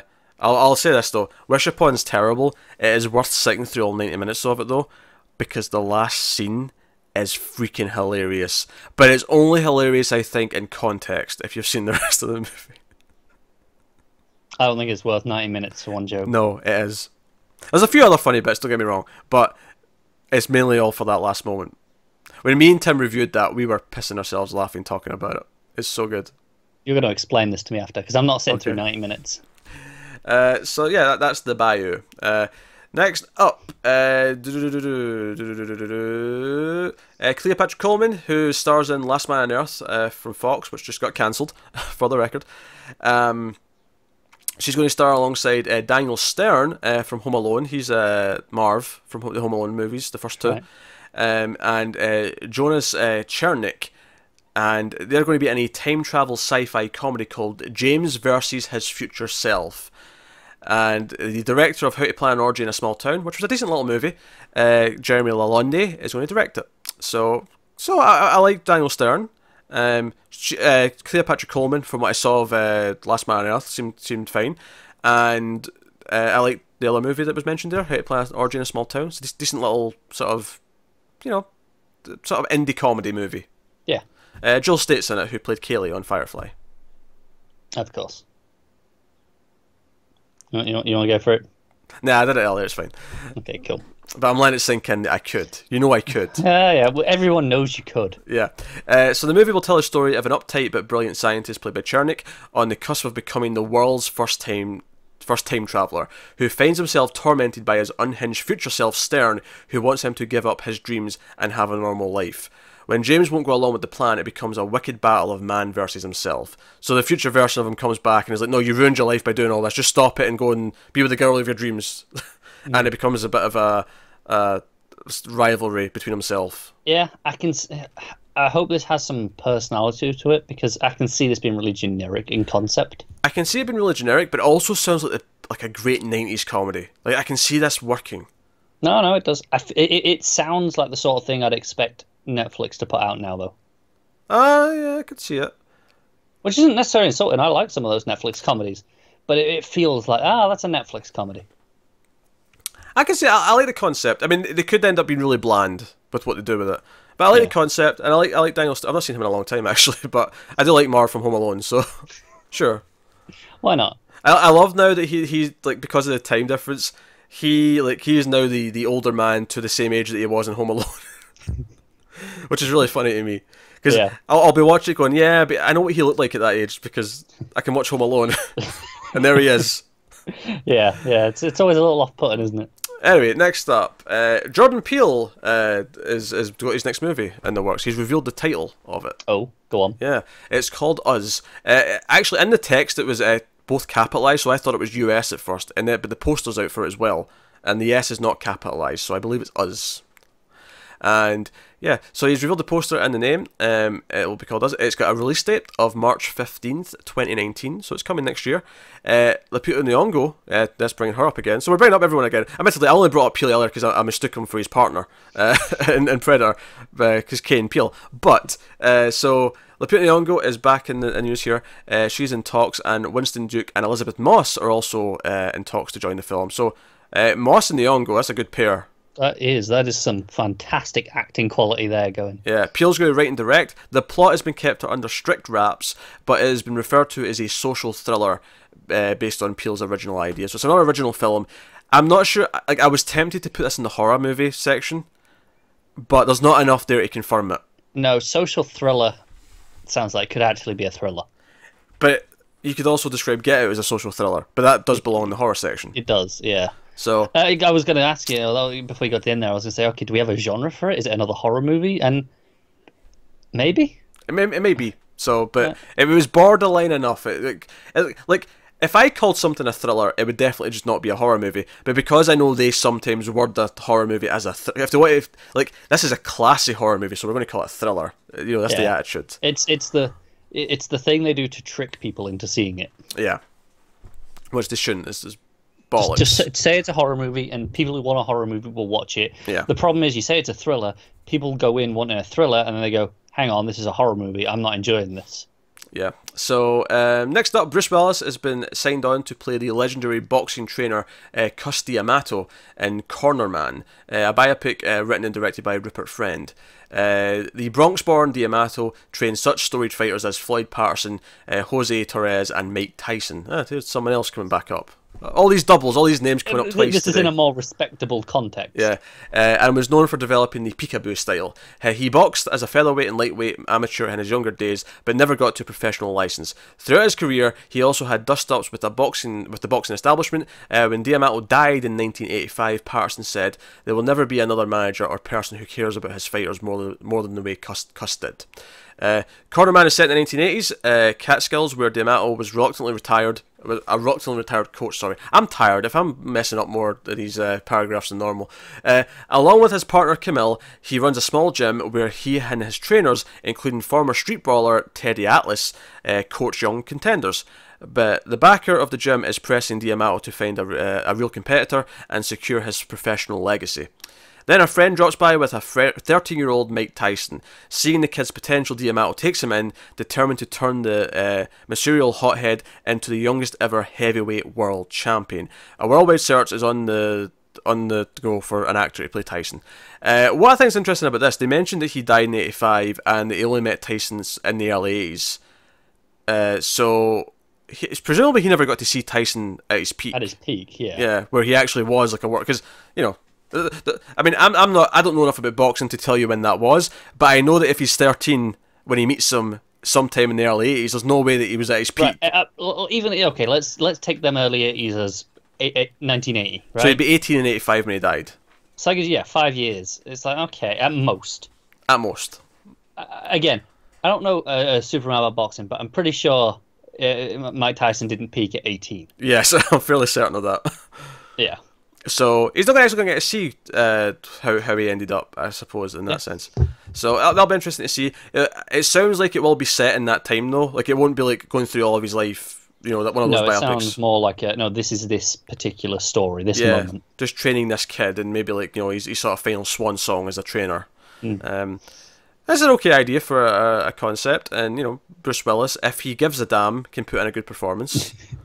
Because I mean, there was a time when I would be excited by Bruce Willis being attached to something, and then he just started phoning it in. Then he started phoning it in. So here's hoping. That said, if he's only going to give it his all to one movie in the next 5 years, then I want it to be Glass because I care about that. But yeah, I'm not super fussed about this one. I'll probably never watch it. It sounds like a fine, maybe heart-wrenching sports movie where he's going to die but at the end of the movie, and it's like Mike Tyson's going to go out there and fight his first big fight in honor of his fallen coach. Yeah, I get it. I can see that. It makes sense. It makes sense. Next up, writer-director Anna Lily Amirpour, who of course directed A Girl Walks Home Alone at Night, which is a very good film. You should check it out. She also did The Bad Batch, which I've not seen, so I should add that to the watch list. But she's going I've heard it's pretty good. Have you heard it pretty good? I don't actually know anything about it, interestingly. A friend of mine watched it like a month ago and said it's well worth checking out. Oh, cool. But she's got a next film lined up. It's called Blood Moon. Which is funny because it sounds like it could be a vampire movie again. Or a werewolf. Or werewolf, yeah. It sounds werewolfy. The film is a mind-bending adventure set in the swampy, neon-lit streets of New Orleans and inspired by fantasy adventure movies of the 1980s and 90s. At its centre, a girl with a strange and dangerous ability who escapes from a mental asylum and rejoins the chaos of modern-day civilization on the hedonistic streets of the French Quarter. I'm sold. I don't need anything more. I don't need a trailer. I don't need a poster. I'm watching this movie. What's funny to me is that I feel like fantasy adventure movies in the 1980s, I'm feeling like a bit of Never-Ending Story mixed with adventures and babysitting. But then you add on to this that it's actually someone with mental problems and a strange ability who's kind of like deliriously wandering the streets. It's interesting it doesn't mention what the ability is. Yeah. So I feel like this is going to appear very kind of like teen movie friendly, but it's actually going to have a bit more going on for it once you get into it. Yeah, probably. Plus, the word neon always attracts me to a film, just for the record. Mind-bending neon. I'm like, yes. Neon. Yes, we have a friend who will basically have this as his favourite movie of the year, right?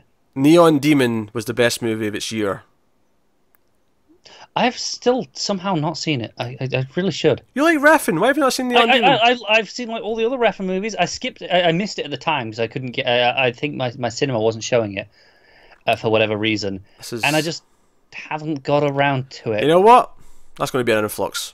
Because me and Matt never reviewed it, so you know what? That's an influx at some point. That's one of the next ones that we're doing. That's an influx sometime next month. We're booked up this month, but next month I think we'll slot that in somewhere. Good. I would like an opportunity to finally force myself to watch it. Oh, it's hypnotic. I'm sure it is. I love Refn. So that sounds great. I love A Girl Walks Home Alone at Night. It's full of style. And saying that, because that was I feel like that was, eerie black and white cinematography. You're going to take the same director and put her in neon. I'm just so excited. Like I say, that movie was gorgeous. Yeah, it was. It was gorgeous. So that takes us on. So Justin Chadwick, who's a British director, has signed on for a mystery thriller called Dead House. This was another one I wasn't sure if it was a horror movie or not, but because of the way they worded it. Set in 1885 Pennsylvania, the film follows Annalise Kruger, no relation to Freddy, I believe. We assume. After what a twist that would be, though. This is like Freddy Krueger's grandmother. Kind of be amazing, right? Annalise Kruger, who after witnessing the brutal slaughter of her husband and children, finds employment in the confines of the town's dead house, a morbid dwelling where bodies are kept for 48 hours to make certain they have passed. This is how advanced medical science was in the time, is they had to just keep a body around for a couple of days to make sure it wasn't getting back up. Just check they don't wake up, yeah. give them a little poke every 10 hours or so. That's such an eerie idea. But any semblance of normalcy is shattered when Annalise sleuths out a psychopath who killed her family. Driven to save other families from her fate, she will have to catch the killer herself if she can stay alive. So, like, when sounds more like a thriller to me. Yeah, because see when it was getting to, she has to spend the night in a place with dead bodies, I'm like, it's a horror movie. And then it got to the bit at the end about catching a killer, and I'm like, no, that's more of a thriller. So yeah. No, I'm with you, because I was going the same way. I was like, night with all these dead bodies. This sounds kind of haunting-y. Yeah. But then, then it gets psychopath killer. I'm like, nah, that's a thriller. All right. Well, that wraps up the regular news. We're on to the horror section now. You can see I put it right before, just in case it did bleed over. Yeah, just because you weren't sure. It's a crossover topic. So first up, Laura Vandervoort, who of course played Supergirl on Smallville, and then had a really bad villain role on the actual Supergirl show. Yeah, she had her own show as well for like a few years, right? I think it was called Bitten. Oh, I never even knew about that. She was the lead on that. I think it was like a vampire show. She was a werewolf show. She was on V. She was on the V reboot. Yeah. With Marina Baccarin, who of course was in Firefly. I'm sure that was her that was on Bitten. I'm not taking it on that one. You've had two already. I could do Let it it go. I could do it again. That's all I'm saying. So Vandervoort has joined the reboot of David Cronenberg's classic horror film Rabid, which I actually double checked to see if I'd seen this because I thought it was another film. Because there's a Cronenberg film called Shivers that I've seen, and I was mistaking Rabid for Shivers. I have not seen Rabid. I have seen Shivers. Shivers is pretty good. I'd recommend it. It's a really sleazy. It's a movie where little like beasties like infect someone, and once they're infected, they basically turn into like sex crave maniacs. So this like entire apartment building basically all turn into like rapists essentially. Sounds fun. But it's handled in just the right 70s way that it just kind of works and feels kind of icky, and like, so it's basically like sexually transmitted zombification. Sure. If that makes any sense. No. Anyway, but this is Rabid, which I've not seen the original of. But Vandervoort will play Rose, a young woman who, after an incident leaves her scarred beyond recognition, undergoes a radical, untested stem cell treatment. While turning Rose into the belle of the ball. And I just think of Arrested Development now when I hear that phrase. Because Anne's the belle of the ball. Cora doesn't get that reference, but that's okay. Sorry. Because one day he'll watch Arrested Development and be cool like the rest of us. Maybe. I mean, maybe the first part. Definitely not the second part. You won't be cool, I agree. So the experimental transformation comes at a price, though. That's all it said there in terms of that. It sounds like it actually causes more of an epidemic, like it spreads. Like right. she goes on a bit of a spree, and it starts to spread amongst everyone else that she comes in contact with. So hence the name Rabid. That was just me glancing at the Wikipedia page for the first film, though. So don't take that as an accurate sort of might not be what we get here. In-depth portrayal of what it is, but the film has been directed by the Soska sisters, Jen and Sylvia Soska, who did American Mary and Dead Hooker in a Trunk. I haven't seen the latter. I have seen the former. It was okay. I didn't love it. Catherine Isabelle was in it, who I like a lot. But the movie was only okay. Not seen Dead Hooker in a Trunk, but these are kind of like the Soska sisters are like this directing team of horror movies. They only do horror movies. So they're into the macabre and everything else. Fair enough. But I knew who they were. Like, it wasn't just some random director, which, so worth something mentioning. At least. I mean, I think that's kind of a must if you're, rebooting certain things, right? Yeah, you just assume it's going to be garbage if it's not. Yeah, you got to put something to it to appease the people. I don't expect it to be good, though. I feel like it'll probably just not have I feel like the original Rabid, because of when it was made in the 70s, will probably have this nice grimy feeling to it. Yeah. And this will probably lack that. It'd be a little bit too much sheen. Yeah, possibly. That said, I think their other movies intentionally don't feel very sheeny. Like, they like to make it feel a bit grindhousey, but, I mean, we'll see. Yeah, okay. Next up, Kevin and Matthew McManus, the sibling duo who serve as writers on American Vandal, Netflix's show, are going to direct the Block Island Sound, a horror thriller, which is going to be their sophomore feature. So they've done one movie before. I don't know what the movie is, admittedly. But the Block Island Sound. The story follows Audrey Lynch. Wait, what? No, it says Audrey Lynch and then in brackets McManus. And I'm like, no, wait, no. Kevin and Matthew McManus are the the writer-directors. I think that's a mistake, unless they've got like a sister who's an actress. Maybe, but they should really be specifying that. They should right? be specifying that. That really confused me there. And you know, there's two of them, so you can't just say McManus. It's like, well, which one? Yeah, and for a second I thought, oh, maybe okay, so one of them is you know, but I look back up at the names and I'm like, no, they're both men, so I'm confused. Anyway, and even if one of them was a woman, I mean, I wouldn't be able to tell because they don't give me the first name, admittedly. But anyway, point is, so the story follows Audrey Lynch as she returns home to Block Island, only to discover her dad is suffering from a series of blackouts and hallucinations. After a particularly stressful night, her father goes missing, leading Audrey and her brother Harry to search for answers. They'll soon find out there is one ominous thread that ties everything together, putting their family in grave danger. I was kind of into it until that last sentence, and it started sounding pretty generic. Yeah, it does sound generic at the end because it sounds like they're just investigating a spooky thing. Yeah. Which is every other spooky horror movie. Right. Yeah, the first half it sounded like, okay, there's something there, and then it kind of just lost me. Yeah, that's fair.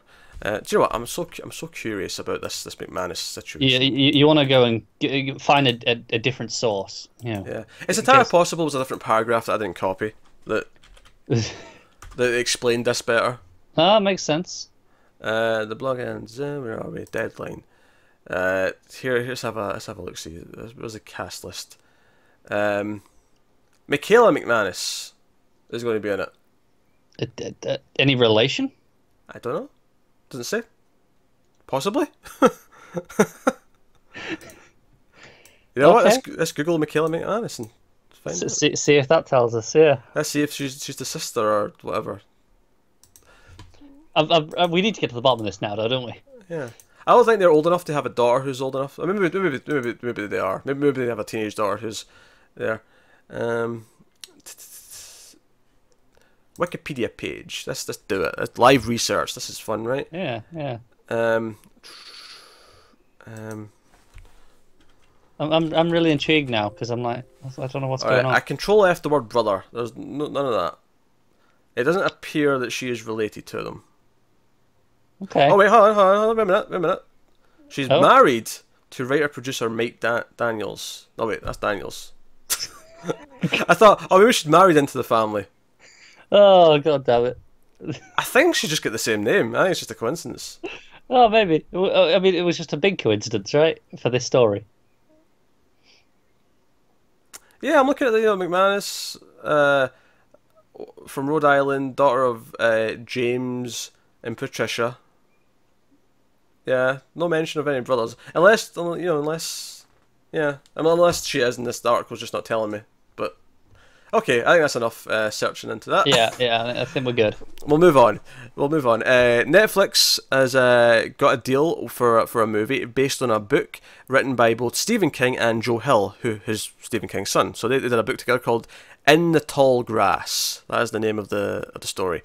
And James Marsden, who of course is currently on Westworld, you might know him as Cyclops from the X-Men movies, is in negotiations to star. AKA the blandest actor alive. Vincenzo Natali is going to direct it from a script that he wrote based on the book.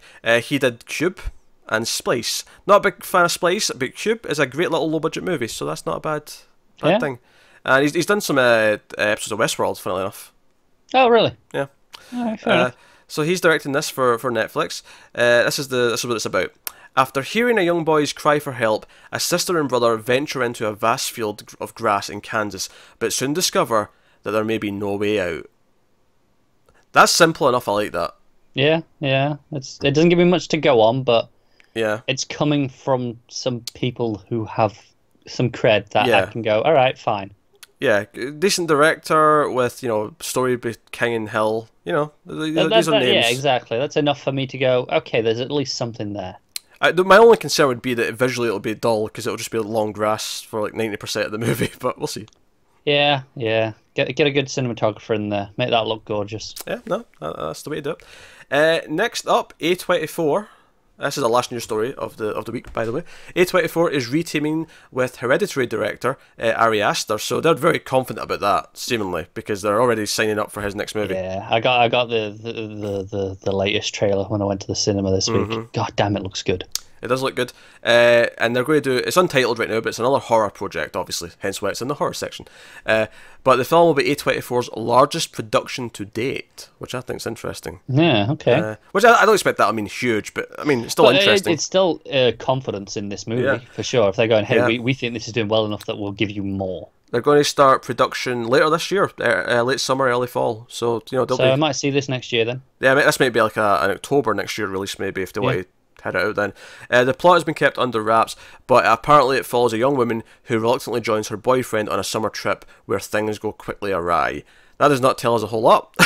It doesn't. I think this will be a case of, we're assuming based on what we know of Hereditary right now, but it'll be a case of waiting to see that and judging it on there and going, okay, well, just to does this leave us excited? Just to tack onto that, so Hereditary's coming out next month, so me and Tim will be reviewing that on Streams, so I look forward to that.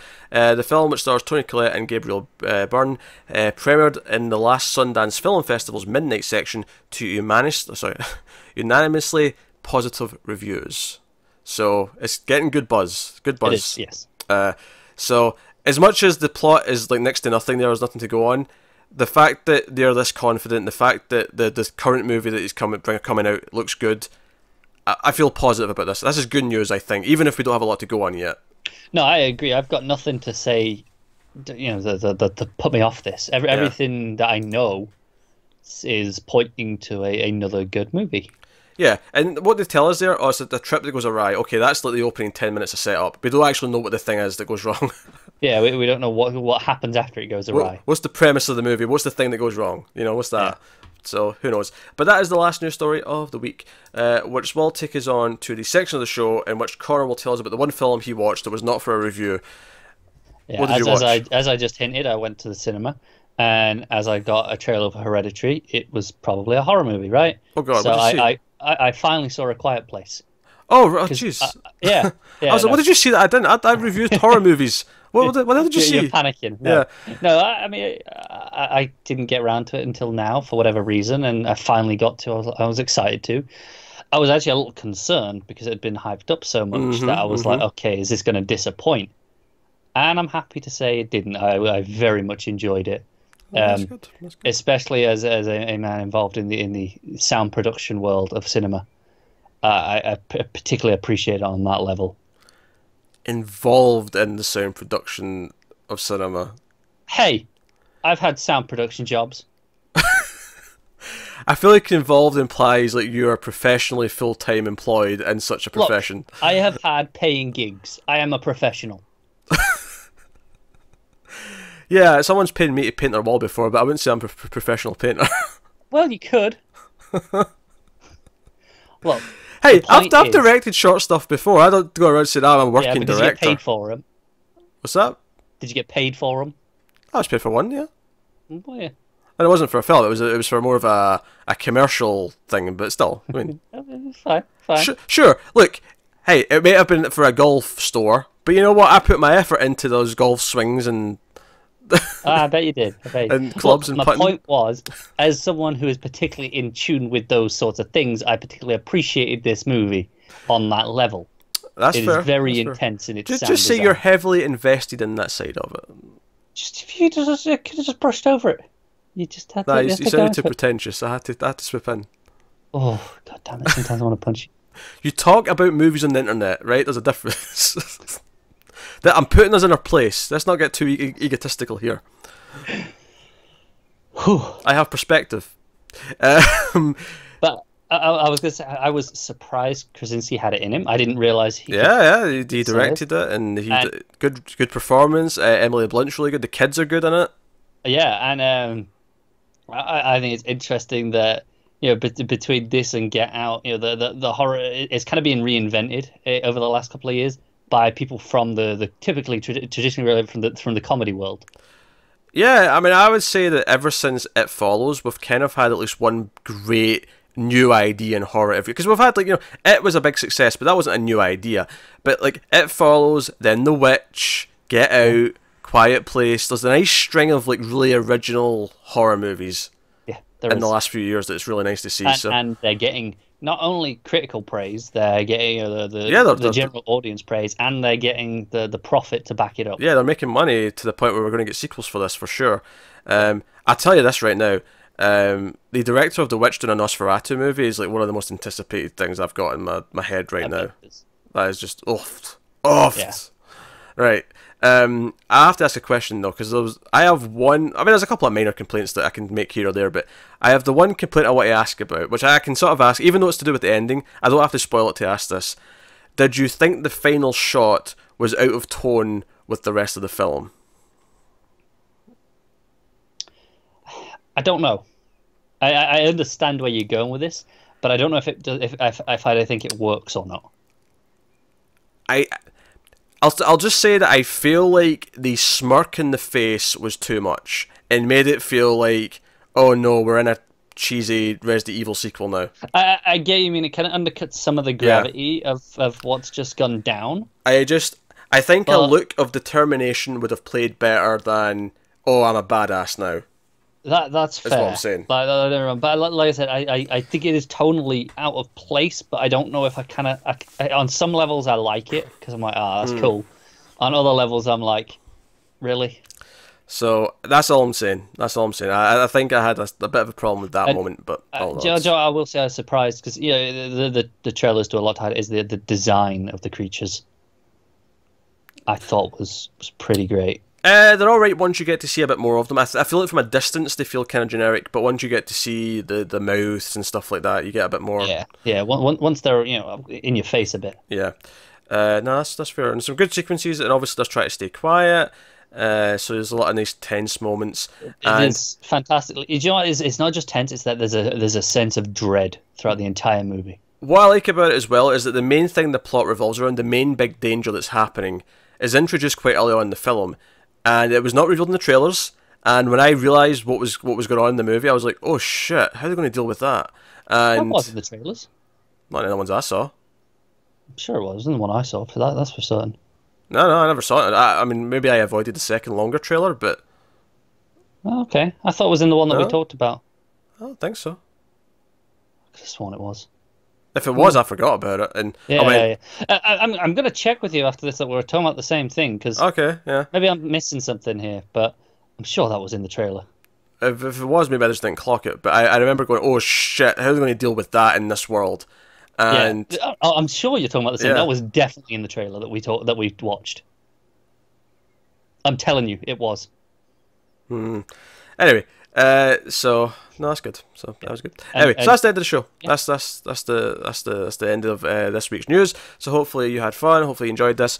It is worth mentioning we have a new tier on Patreon. To promote Patreon for a little bit, we have a new thing added onto it. So that's definitely worth saying, especially since one of the new things is directly relevant to this show, and that is that we have a new tier. We have a $3 tier on Patreon now, and in that tier you get a bonus show called 121 Extra, which will be me and Connor, and the idea is it's like a one extra episode a month, where instead of talking about news, we'll talk about a topic, and I can confirm that the first topic, to give you an idea of the sort of thing we might talk about. Now, sometimes we might talk about a genre, sometimes we might talk about an era in film, sometimes we might talk about how technology's changed. I know one of the ideas we had for an episode eventually would be like the death of the video store, that kind of thing.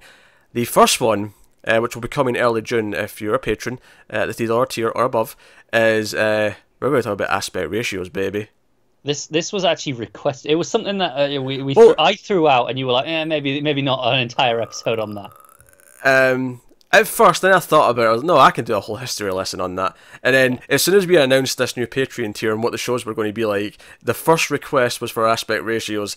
I am more than happy to comply with said you will request. Indulge, yes. I will happily indulge that. I think that's what we are taking requests on these topics absolutely. From anyone.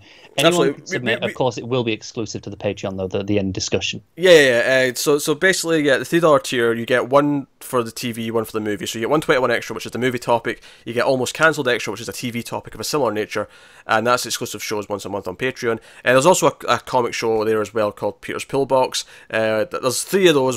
Each one's in a different tier, but there's one in the $3 tier. Of course, if you're already a patron at the $5 tier or above, you already get this included. This just is added to your value. But maybe if you're a $1 tier, if you're not a patron yet, maybe this is a temptation to go up. But of course, don't feel bad if you can't. You can support the show and the channel by liking, subscribing, letting us know in the comments what you thought of any of the news, all that kind of stuff.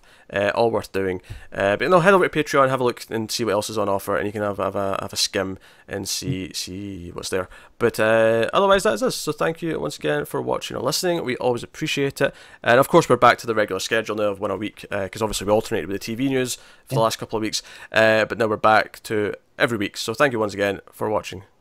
We'll see you next time. Goodbye. I thought you were going to say something there, which is why I started through that outro, but I guess not. So bye, folks.